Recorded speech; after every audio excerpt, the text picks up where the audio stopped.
Donc, bonjour. Dans cette playlist, nous allons voir, Inch'Allah, les cours de première année baccalauréat, les cours de physique. Mais avant de commencer, je ne veux pas oublier d'envoyer un grand merci à cette personne-là, Brahim Tahiri, le développeur et le planificateur de ce site pc1.ma. Je vous invite à entrer à ce site. Ce que nous allons faire, nous, c'est de lire ensemble ces cours-là de première année baccalauréat. Je dois essayer de expliquer en français pour tout le monde peut suivre ces cours-là parce que dans notre chaîne, il y a des abonnés que les Marocains. Donc, vous êtes les bienvenus. Nous allons voir, Inch'Allah, l'ensemble de ces cours. Nous allons lire ensemble ces cours-là. Merci à tous les profs, Sbirou, Mouzouri et les autres professeurs qui contribuent à développer et à partager avec les élèves tous ces cours-là. Attaquons notre premier cours en première année baccalauréat qui est intitulé Le mouvement de rotation d'un corps solide. Nous allons lire le cours de Monsieur Shriki Zakaria. Merci pour le partage. Donc, comme plan, notre professeur Zakaria a proposé ce plan: introduction, définition, repérage d'un point du solide, la vitesse angulaire, mouvement de rotation uniforme. Comme introduction, on voit ces photos-là. Les deux photos montrent un balançoire pour enfants et la grande roue. Ces deux systèmes sont constitués par des corps solides qui ont un mouvement de rotation autour d'un axe fixe. Qu'est-ce qu'un mouvement de rotation et quelles sont ses caractéristiques? Dans cette introduction, notre professeur donne l'idée générale d'un mouvement de rotation. À noter qu'il y a toujours un axe fixe de rotation. Si vous remarquez, pour la grande roue, voilà l'axe de rotation. Et pour le balançoire, voilà l'axe de rotation. Définition d'un mouvement de rotation. Considère un corps qui effectue un mouvement de rotation autour d'un axe delta. Voilà le sens positif de la rotation. Plus, quel est le mouvement des points A et B? Voilà un point A et un point B. On remarque que ces deux points, lors du mouvement, ont des trajectoires circulaires autour de l'axe de rotation. Donc, les deux points A et B décrivent des trajectoires circulaires centrées sur l'axe delta. Quel est le mouvement des points M et N? On constate que les points M et N qui appartiennent à l'axe de rotation se voient comme s'ils n'effectuent pas de mouvement car elles appartiennent à l'axe de rotation. Donc, tous points appartiennent à l'axe de rotation. On peut dire qu'il est en repos ou bien immobile. Donc, les deux points M et N sont immobiles. Donc, comme définition de mouvement de rotation, on peut dire qu'un solide tourne autour d'un axe fixe delta si tous les points du solide décrivent des trajectoires circulaires centrées sur l'axe de rotation, sauf les points qui appartiennent à cet axe. Le repérage d'un point, c'est la partie la plus importante dans ce cours. Le repérage, c'est déterminer la position d'un point. Nous allons aborder la notion de l'abscisse curviligne et l'abscisse angulaire. Avant, vous déterminez la position d'un point par son abscisse, c'est-à-dire la projection de ce point-là sur l'axe des X, et leur projection sur l'axe des Y, c'est l'ordonnée. Maintenant, nous allons parler de l'abscisse curviligne, c'est cette distance appelée S, ou bien A0A, c'est l'abscisse curviligne. L'abscisse angulaire, c'est l'angle θ. Pour étudier le point A du solide, on doit choisir un repère orthonormé. Le vecteur K est porté par l'axe de rotation et on peut étudier le mouvement de tous les points du solide dans le plan OIG. Deuxième définition, la position d'un point A du solide est repérée par l'angle θ appelé abscisse angulaire. Le point A à la date T est défini par θt égale OA0 OA. Comme nous avons déjà vu, c'est l'angle θ. C'est l'angle entre le vecteur OA0 et OA. On peut définir aussi le point A par son abscisse curviligne S de T. Voilà, S de T, c'est l'abscisse curviligne. Nous avons déjà vu ici. Et la distance AA0, elle est appelée curviligne car pas un segment droit et elle est curviligne. En arabe, munhani.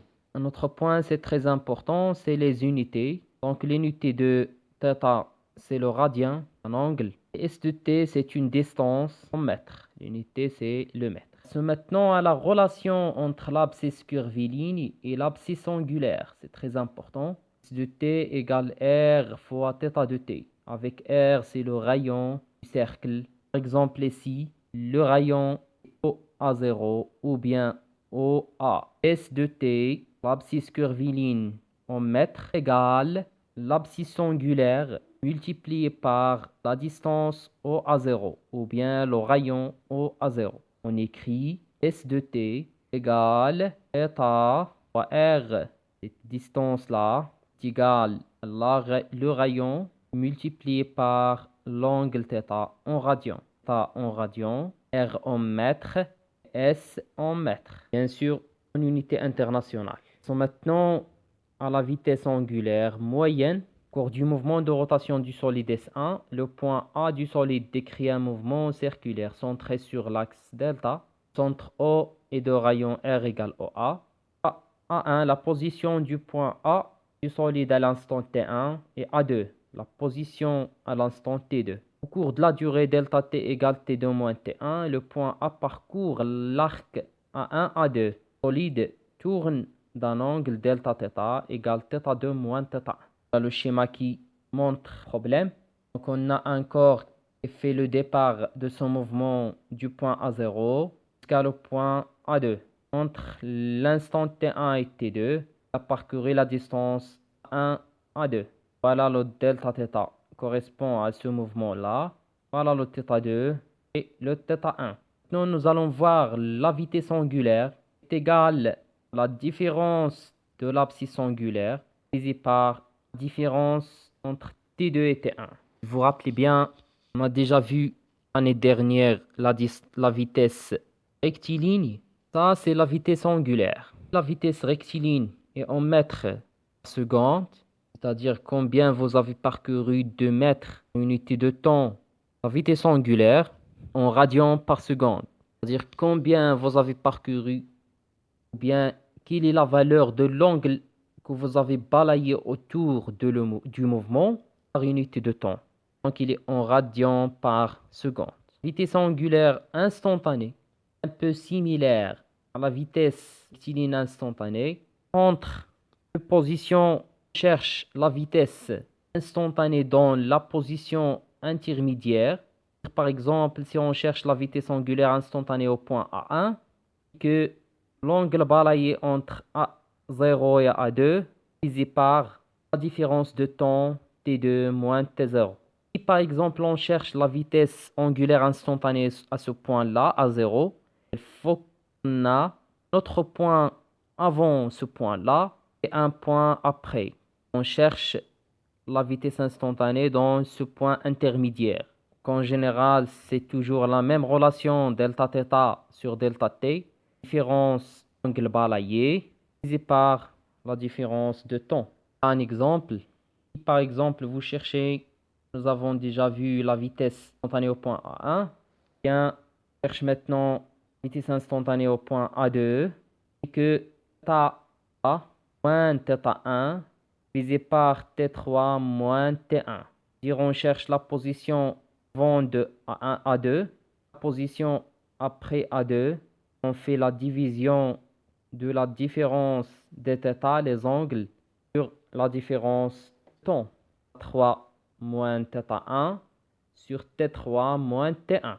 On appelle la vitesse d'un point ou vitesse linéaire, la vitesse que vous avez déjà vue, une distance divisée par temps, mais linéaire.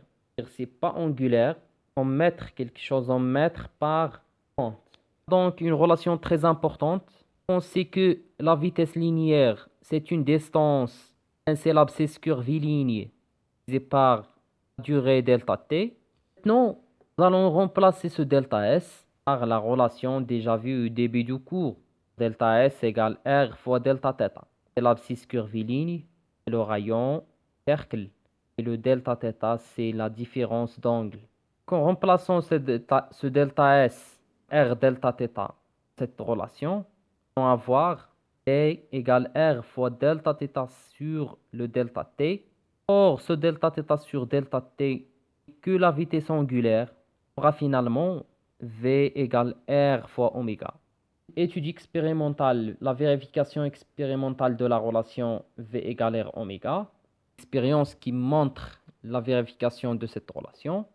Grâce à un fil inextensible, un mobile autoporteur à un point fixe O, on se mobile sur la table à coussin d'air horizontale pour avoir un mouvement de rotation du mobile autour du point O.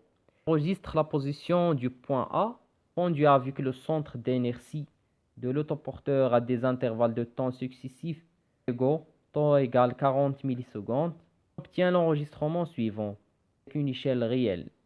Voilà la figure enregistrée. Le point O, c'est le fil inextensible.